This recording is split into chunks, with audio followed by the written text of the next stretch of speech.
What subversion is? Basically, it consists of 4 periods, time-wise. The first stage of subversion is the process which is called, basically, demoralization. It says for itself what it is. It takes from, say, 15 to 20 years to demoralize a society. Why 15 or 20 years? This is the time sufficient to educate one generation of students or children. One generation.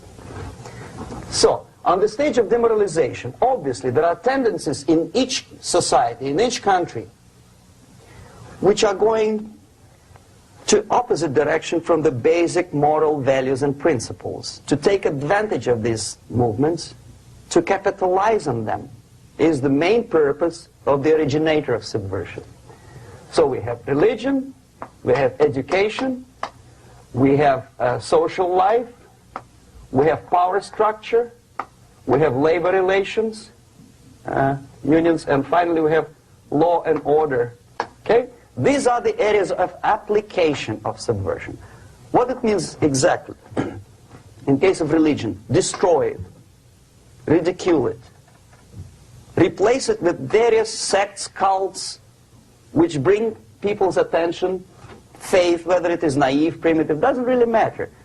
As long as the basically accepted religious dogma is being slowly eroded and taken away from the supreme purpose of religion, to keep people in touch with the supreme being, that serves the purpose. Therefore, replace it, accepted, respected religious organizations with fake organizations. Distract people's attention from the real faith and attract them to various different faiths. Education. Distract them from learning something which is constructive, pragmatic, efficient. Instead of mathematics, physics, foreign languages, chemistry, teach them history of urban warfare, natural food, home economy, your sexuality, anything, as long as it takes you away. Okay? Social life. Replace traditionally established institutions and organizations with fake organizations. Take away the initiative from people. Take away the responsibility from naturally established links between individuals, group of individuals, and society at large, and replace them with artificially, bureaucratically controlled bodies. Instead of social life and friendship between neighbors, establish social workers institutions. People who are on payroll of whom? Society? No. Bureaucracy. The main concern of social workers is not your family, not you, not social relations between groups of people. The main concern is to get the paycheck from the government. Power structure. Okay. The natural bodies of administration, which are traditionally either elected by people at large or appointed by elected leaders of society, are being actively substituted by artificial bodies. The bodies of people, groups of people, whom nobody elected. Never. As a matter of fact, most of the people don't like them at all, and yet they exist. One of such group is media. Who elected them? How come they have so much power? Almost monopolistic power on your mind. They can rape your mind. But who elected them? How come they have a nerve to decide what is good and what is bad for the elected by you, president, and his administration? Who the hell are they?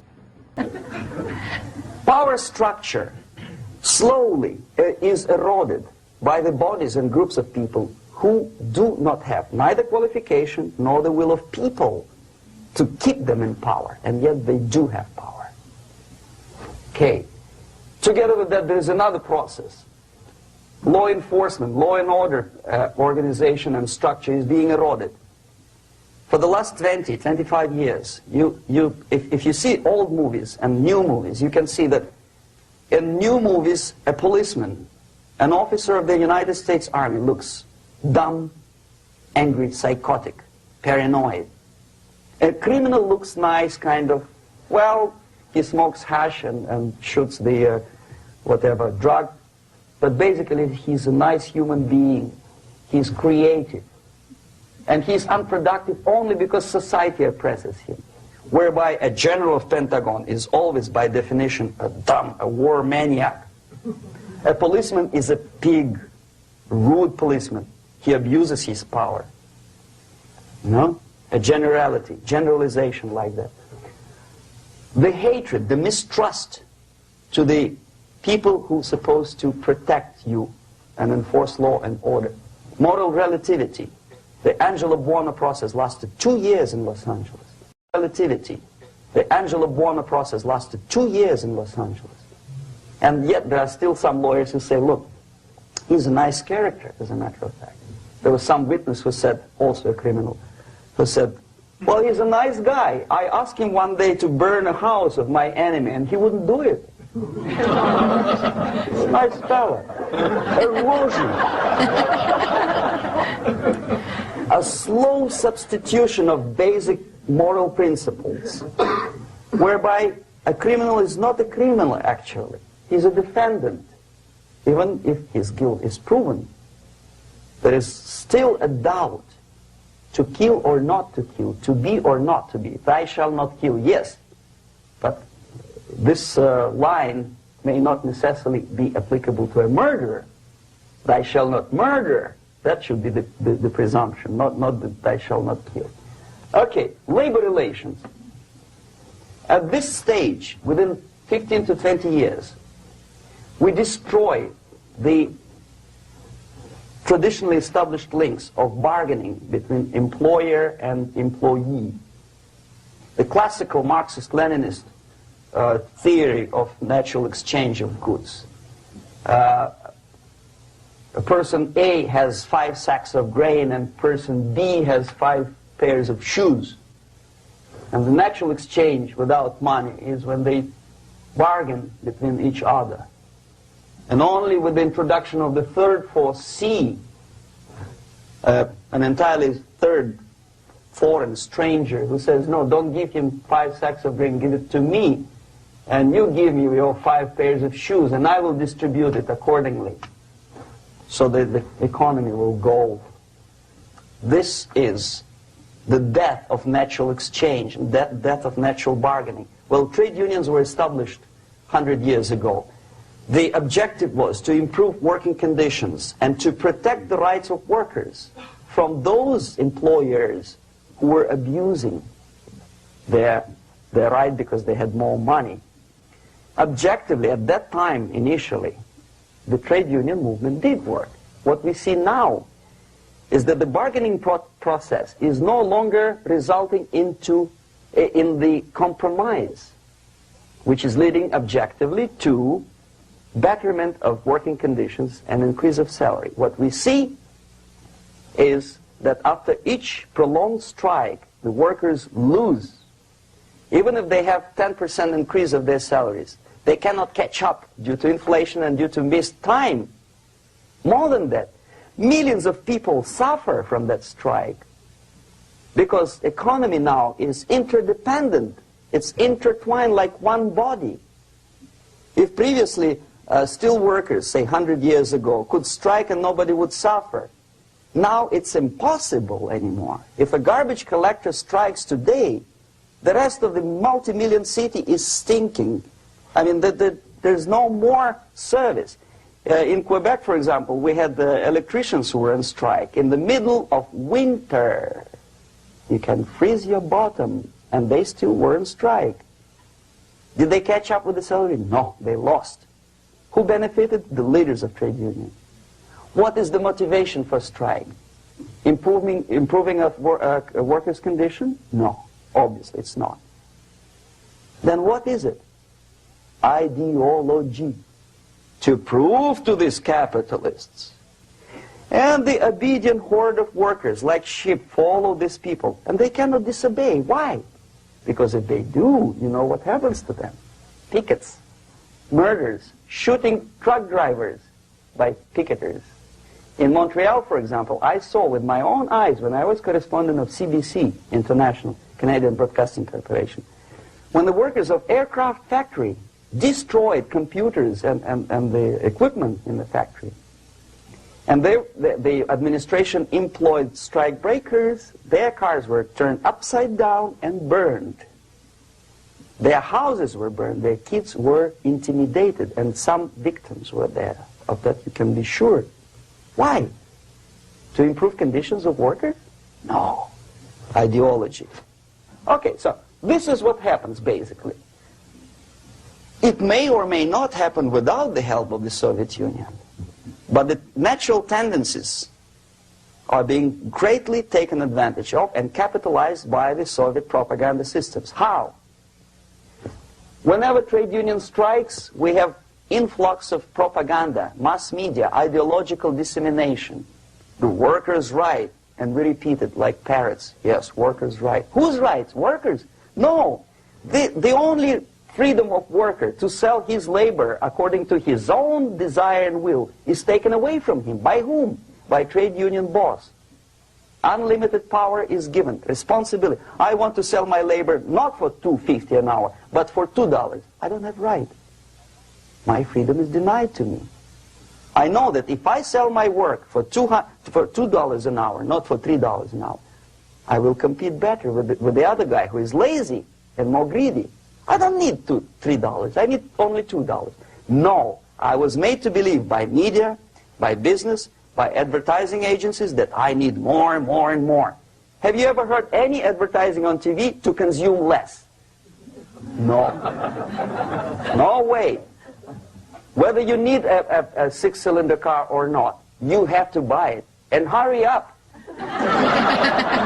When I was driving here on the local radio station, an excited announcer said, "You hurry up, rush and save, save, save. There is a pantyhose sale." Save by buying more. See? Of course. It would be too naive to expect that KGB makes that advertising agency to do such a crazy commercial. No, of course not. But what we did when I was working for Novosti Press, we would snow plow editorial offices, student organizations, religious groups with literature of class struggle, if not directly Marxism-Leninism propaganda, then a propaganda of legitimate aspirations of working class, betterment of life, equality. Equality, mind you. President Kennedy once said, we will make America to believe that people are born equal. Are people born equal? Is there any mentioning in the Bible or any other holy scripture in any religion, if you don't believe me, go to the library and check it. There is not a single word about equality.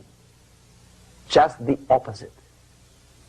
By your deeds, God will judge you. What you do is important. The merit of your personality. You cannot legislate equality. If you want to be equal, you have to be equal. You have to deserve it. And yet we build our society on the principle of equality. We say people are equal. We know it is false. It's a lie. Some people are tall and stupid. Others are short, bold, and clever.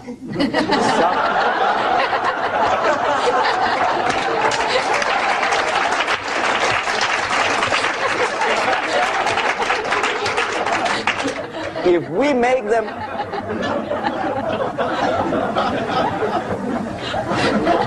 we make them equal by force,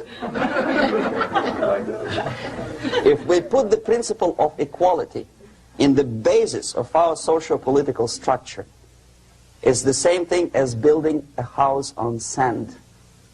Sooner or later it will collapse, and that's exactly what happens. And we, as Soviet propaganda makers, are trying to push you in the direction which you go yourself. Equality, yes, equality. People are equal. Land of equal opportunities. Is it true or not? Think about it. Equal opportunities. Should there be equal opportunities? For me, and for a lazy bastard who come here from some other country and immediately registers as a welfare recipient benefits? I never received a single dollar. No, sorry, I did receive once. But I never applied for welfare. For the 13 years, I took any job. Security guard, journalist, taxi driver, anything. Well, I was restless, but some people don't like it. They immediately. So why should we have equal opportunities? Why? The equal opportunity to excel. Equal opportunity in equal circumstances, yes, but you know people are different. To excel, yes, provided we reach the same level of excellency, perfection, which is hypothetical, distant future. Yes, maybe. But we know perfectly well that even with the best intentions, people could not be equal. Why should we have equality in the, say, legal system? Myself, I'm considering myself a law-abiding citizen, and a person who comes here to rob and shoot, say, the United States administration under Carter, imported thousands of Cuban criminals. They were non-criminals, yet they were accepted. Do you think it's fair if myself and my wife from Philippines, who work like a, excuse me, horse as a lab technician in a hospital, should have the same rights as a criminal from Cuba? Why? And yet we repeat as parrots, equality, equality, equality. And the Soviet propaganda system helps us to believe that equality is something which is desirable. Democracy, as it was established by fathers of this country, of this system in the last century, is not equality. It's the system where different people, unequal people, have a chance to survive and help each other in constant competition, in constant perfection, not in equality, which is superimposed from a godfather or a nice person in Washington, D.C. And the absolute equality exists in Soviet Union, quote-unquote equality. Everybody is equal in dirt, except some people are more equal than the others in Politburo.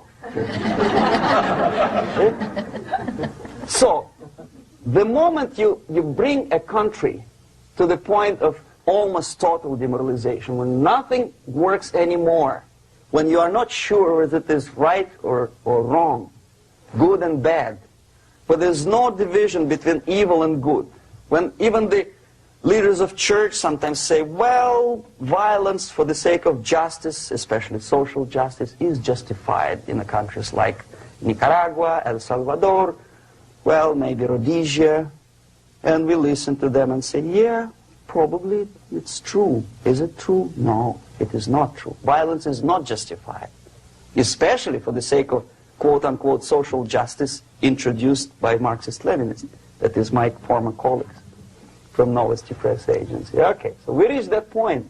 The next step is destabilization.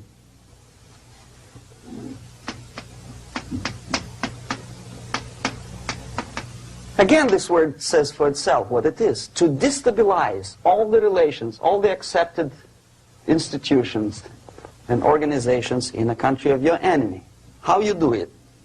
You don't have to send a battalion of KGB agents to blow up bridges. No. You let them do it themselves. The area of application is, again, it's narrower now. Not like the previous case. The overt legitimate actions of the KGB in this case would be hardly noticeable. There is no crime if a professor who recently went to USSR introduces a course of Marxism-Leninism in a Californian college, for example. Nobody is going to come to his doorstep and say, okay, mister, come, you are under arrest. No, it's not a crime. It's not even considered a moral crime against your country. So the area of application here is narrowing down to economy, again labor relations, right? To law and order, plus military. And economy, law and order. Yes, and again the media, but wider scope, little bit different. I'll explain it later. Okay, basically 3 areas. Economy. The radicalization of bargaining process. Both sides. Here it's radicalization. On the stage of destabilization, we cannot come to compromise even within a family. The husband and wife couldn't figure out which is better. Husband wants his kids to eat at the table, and wife wants a child to roam around the room and drop food all over the floor. They cannot come to compromise unless they start a fight. It's impossible to reach a compromise, constructive compromise, between neighbors. Some people say, I don't like you to watering your lawn at that time because exactly at that time I'm walking my dog and he's getting nervous. He cannot pass his bowels, you know. So they cannot compromise. They go to a civil court or something like that. Radicalization of human relations. No more compromise. Fight, fight, fight. The normal, traditionally accepted relations are destabilized. Fight. The relations between, in economical sphere, between laborers and employers are further radicalized. No more acceptance of the legitimacy of demands of workers.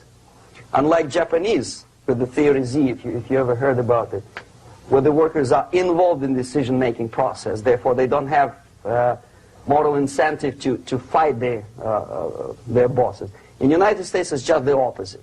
The harder is the fight, the better. The more heroic they look.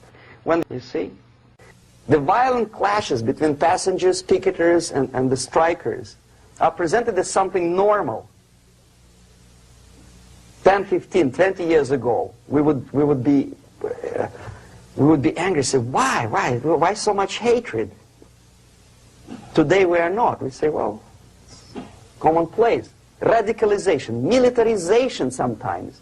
As I explained on that stage, I took a step a little bit further.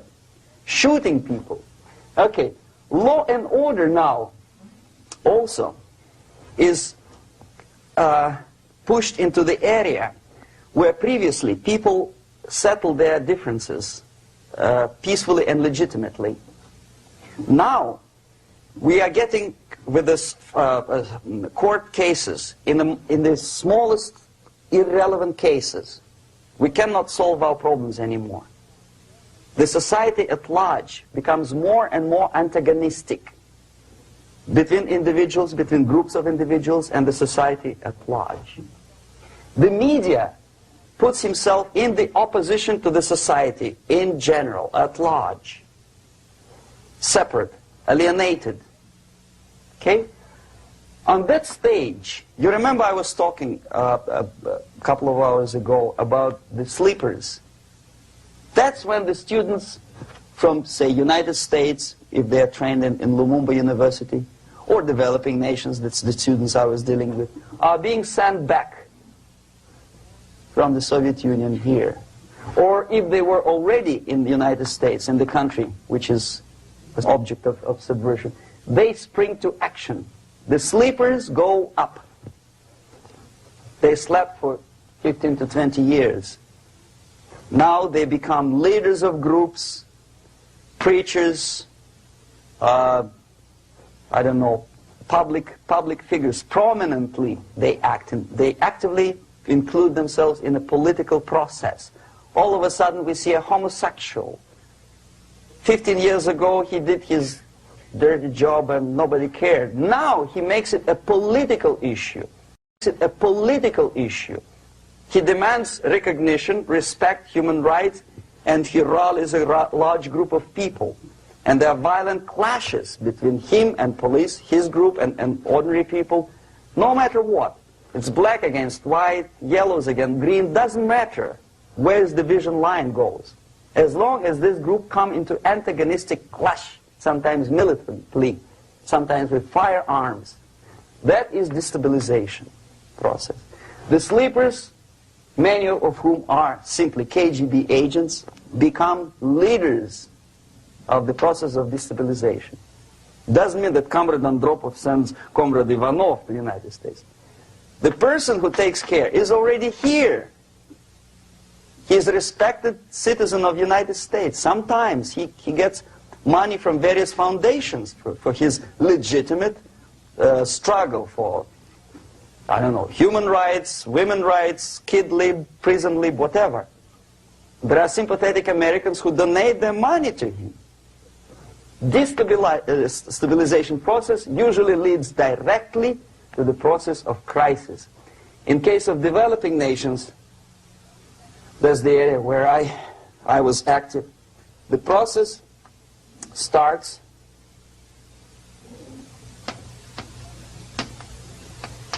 when the legitimate bodies of power, the social structure collapse. It cannot function anymore.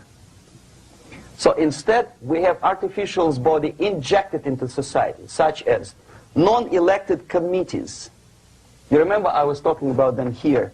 Social workers who are not elected by people, media who are self-appointed rulers of your opinion, some strange groups which claim that they know how to lead society forward.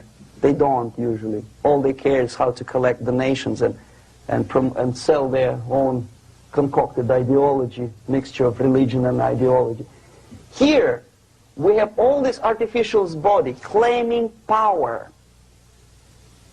If the power is denied to them, they take it by force. In case of Iran, for example, all of a sudden we have revolutionary committees. What kind of revolution? There was no revolution yet, and yet they had the committees. They were taking power of judgment. They had the power of execution, they had the power of legislation, and that they had the power of judicial. All of them combined in one person, who is half-baked intellectual, sometimes graduated from Harvard University or Berkeley. He comes back to his country and he thinks that he knows the answer to all the social, economical problems. Okay? Crisis is when society cannot function any more productively. It collapses, obviously. That's the word for crisis. So therefore, the population at large is looking for a savior. The religious groups are expecting a Messiah to come. The workers say, we have family to feed. Let's have a strong government, maybe socialist government, centralized. When somebody put the employers on their place and let us work. We are sick and tired of going to strike and missing overtime and all that stuff. We need some strong man, strong government, a leader, a savior is needed. Population is sick and tired already. And here we are. We have a savior. Either a foreign nation comes in, or the local group of leftists, Marxists, no matter what they call themselves, Sandinista, a reverend or some sort, Bishop Muzureva, like in Zimbabwe, doesn't matter. A savior comes and says, I will lead you. So we have two alternatives here. Civil war and invasion. Okay? See how it goes? Civil war, we know what it is. Lebanon is the best example. The civil war, which was artificially implanted in Lebanon by injection of force of PLO, Palestinian Liberation Organization. Invasion we have in many other countries like Afghanistan, name any East European country, it was invaded by the Soviet army. But the result is the same. The next stage is normalization. Normalization is a very ironic word, of course. It is borrowed from 1968 situation in Czechoslovakia, when the Soviet propaganda and after them New York Times declared the country is normalized. The tanks moved into Prague, so there is no more Prague Spring, there is no more violence, normalization. At that stage, the self-appointed rulers of the society don't need any revolution anymore. They don't need any radicalism anymore. So this is the reverse from destabilization. Basically, it is stabilizing the country by force. So all the sleepers and activists and social workers and liberals and homosexuals and professors and Marxists and Leninists are being eliminated physically sometimes. They've done their job already. Okay? They are not needed anymore. The new rulers need stability to exploit the nation, to exploit the country, to take advantages of the victory. Okay? So no more revolutionaries, please. And that's exactly what happens in a number of countries. You remember Bangladesh? This is the crisis in which I was instrumental. First they had Mujibur Rahman. In 1971, he was the leader of People's Party, Awami League, with mustache like Stalin. He was in Russia many times.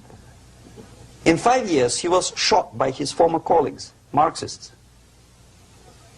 He fulfilled his function. In Afghanistan, it happened 3 times.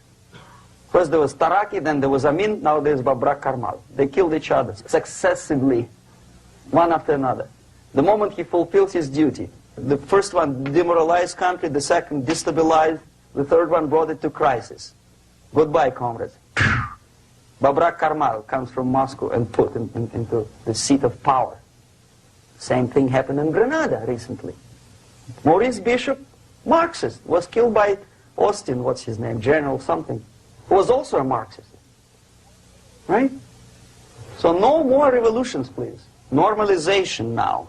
From now on, no more strikes, no more homosexuals, no more women lib, no more kid lib, no more lib, period. Good, solid, democratic, proletarian freedom. That's it. Now, to reverse this process takes enormous effort.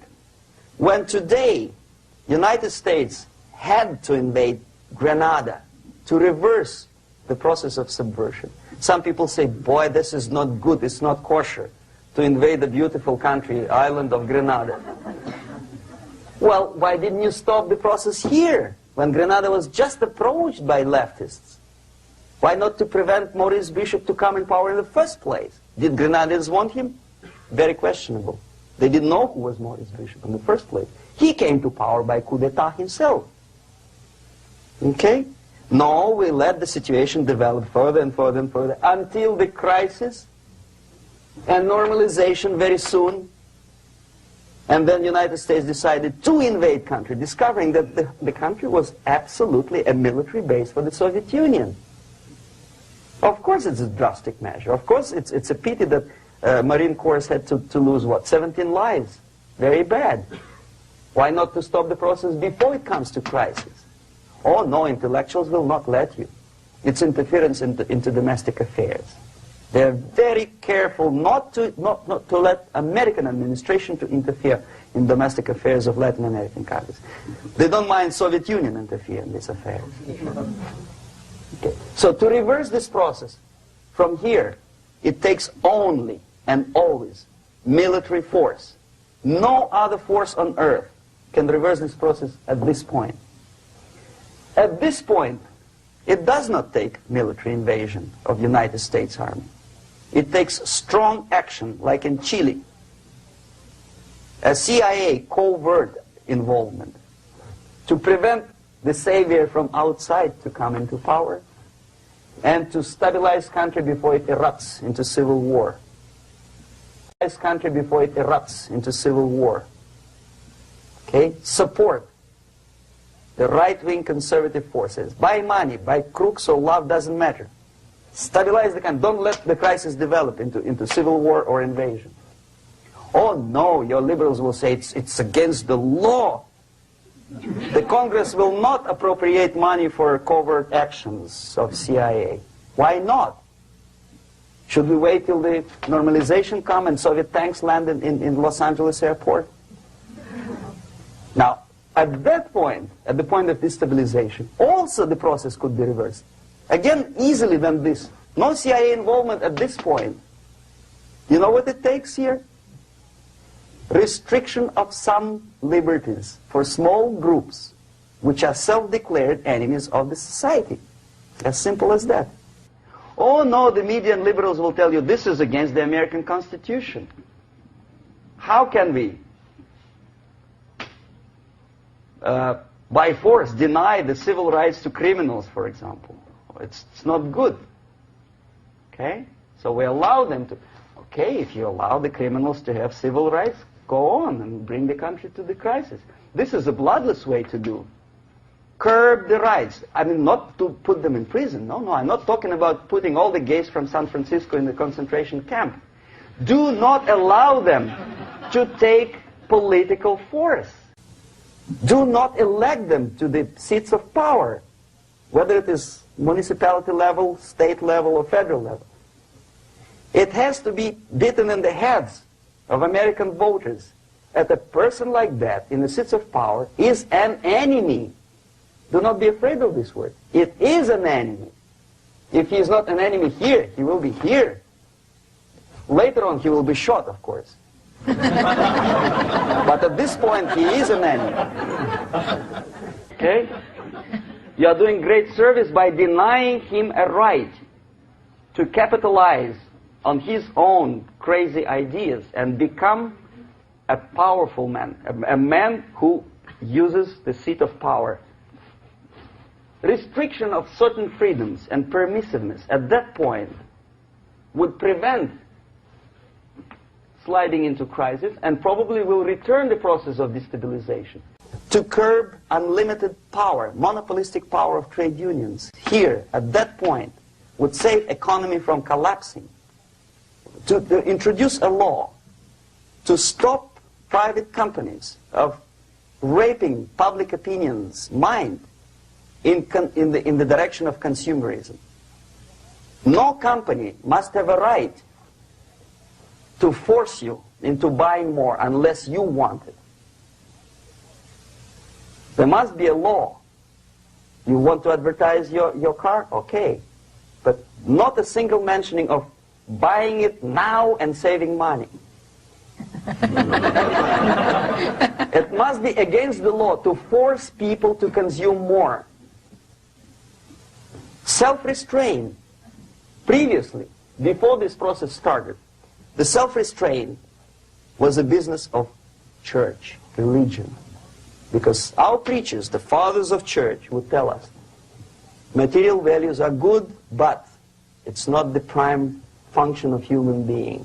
Because you have to live with something. Obviously, the design for our life is not to consume more deodorants. There must be something greater.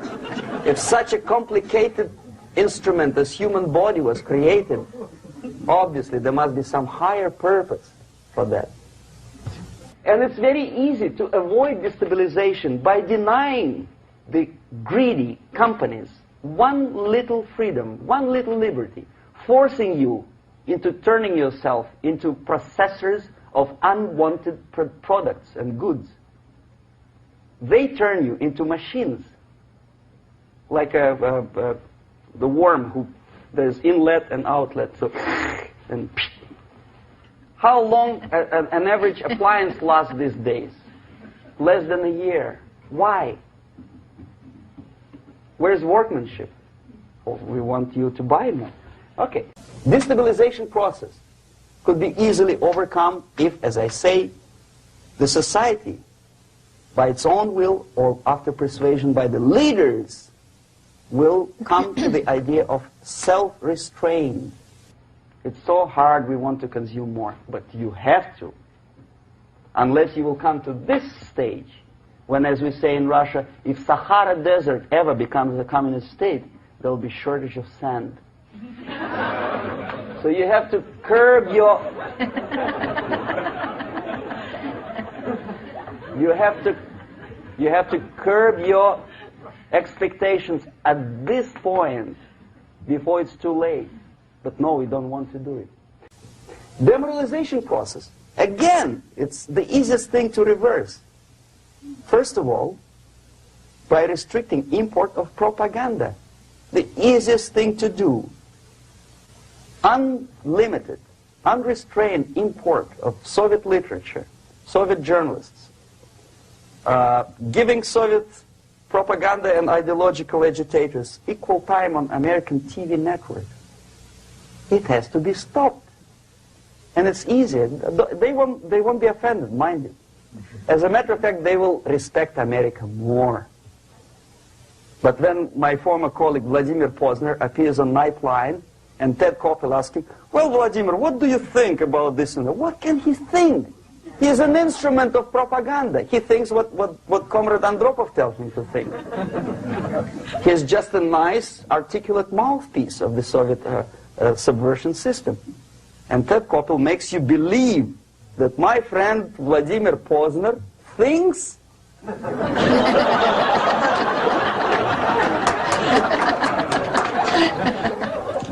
the process of demoralization may not have started at all if at that point the country, which is a recipient of subversion, actively, not violently, but actively, prevents importation of foreign ideology. I don't want America to follow the pattern of ancient Japan. You don't have to shoot every foreigner when it approaches the sacred borders of the United States. But when he offers you a junk in the disguise of very shiny something, you have to tell him, no, we have our own junk.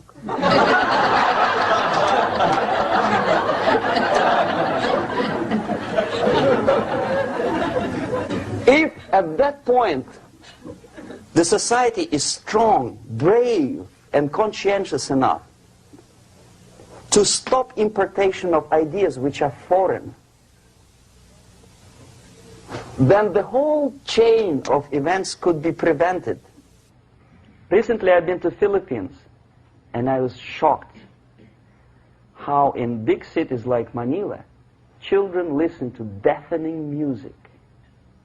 A melodious nation with long traditions of good, nice ethnic music, introduced by Spanish long time ago, maybe 2 centuries, 3 centuries ago, I don't remember how long.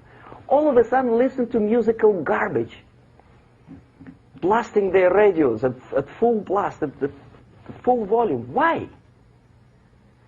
In India, I spent many years watching the reactions of Indians walking out of movie theaters after seeing Hollywood production. They couldn't figure out why Americans are so wasteful. They smash their cars, their shiny cars, every 5 minutes. How come they shoot each other for $500,000? Is it true that they're so obsessed with sex? Can you imagine showing a movie where each 5 minutes there's a copulation on the screen to a country like India with long tradition of respect to these private matters, or to Pakistan? And United States expect these people to respect you? No way. Oh yes, they will see the movie, they'll pay 5 rupees to see that garbage, but they walk out and will tell their kids, don't respect Americans, don't be like Americans. See? So, the process of demoralization could be stopped right here, both as an expert and as an import. And that takes one step, one very important thing to do. You don't have to expel all the KGB agents from Washington, D.C. The most difficult and at the same time the simplest answer to the subversion is to start it here and even before, by bringing back the society to religion, something that you cannot touch and eat and put on yourself, but something that rules society and makes it move and preserve it. A Soviet scientist, Shafarevich, who has nothing to do with religion, he is a computer scientist, did a very intensive research on the history of socialist countries. He calls socialist or communist any country with a centralized economy and a pyramidal style of power structure. And he discovered, actually he didn't discover it, he just brought to attention of his readers, that civilizations like Mohenjo-Daro in the river Indus area, like Egypt, like Maya, Incas, like Babylonian culture, collapsed and disappeared from the surface of Earth. The moment they lost religion, as simple as that, they disintegrated. Nobody remembers about them anymore. Well, distantly. So, the ideas are moving society and keeping mankind as a society of human beings, intelligent, moral agents of God. The facts, the truth, the exact knowledge may not. All the sophisticated technology and computers will not prevent society from disintegrating and eventually dying out. Have you ever met a person who would sacrifice his life, freedom, for the truth like that? This is truth. I never met a person who said, this is truth and I'm ready to shoot me. To defend the truth. Right? But millions sacrifice their life, freedom, comfort, everything for things like God. Like Jesus Christ. It's an honor. Some martyrs in the Soviet concentration camp died. And they died in peace, unlike those who shouted, "Long live Stalin," knowing perfectly well that he may not live long. Something which is not material moves society and helps it to survive. And the other way around. The moment we turn into 2 by 2 is 4 and make it a guiding principle of our life, our existence, we die. Even though this is true, and this we cannot prove. We only can feel and have faith in it. So the answer to ideological subversion, strangely enough, is very simple. You don't have to shoot people, you don't have to aim missiles and Pershings and cruise missiles at Andropov's headquarters. You simply have to have faith and prevent subversion. In other words, not to be a victim of subversion.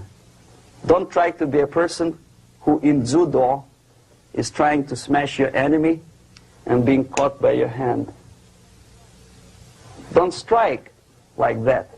Strike with the power of spirit and moral superiority. If you don't have that power, it's high time to develop it. And that's the only answer. That's it. Thank you.